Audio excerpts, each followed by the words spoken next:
Noong unang panahon sa malamig at madilim na lupain ng Romanya, may isang makapangyarihang lalaki na nagngangalang Count Dracula.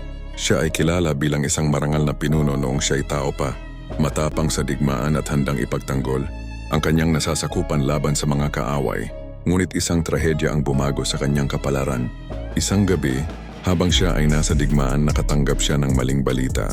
Namatay daw ang kanyang minamahal na asawa.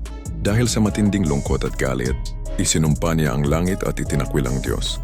Sa kanyang paghihimagsik, pinili niyang yakapin ang kadiliman kaysa liwanag. Mula noon siya ay isinumpa na mabuhay magpakailanman, ngunit hindi na bilang tao.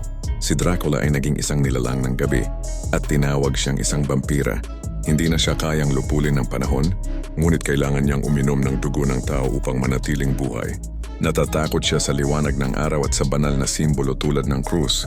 Sa kanyang kastilyo sa tuktok ng bundok, siya ay naninirahan mag-isa. Tuwing gabi, siya ay lumalabas at hinahanap ang mga walang kamalay-malay na biktima.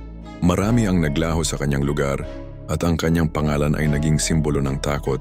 Ngunit may mga matatapang na tao na naglakbay upang wakasan ang kanyang sumpa.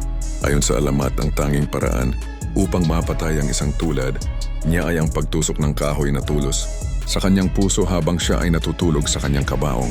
Hanggang ngayon sa ilang bahagi ng Romanya, may mga naniniwala pa rin na ang espiritu ni Dracula ay gumagala sa dilim at naghihintay ng susunod na biktima. Ang kwentong ito ay nagsisilbing paalala na ang galit at poot ay maaaring magdala sa atin sa kadiliman. Ang pagpili ng mali, lalo na sa gitna ng sakit, ay may kapalit na mabigat na kaparusahan. Kung gusto mo ng mga ganitong kwento, mangyaring maging taga-subaybay ko.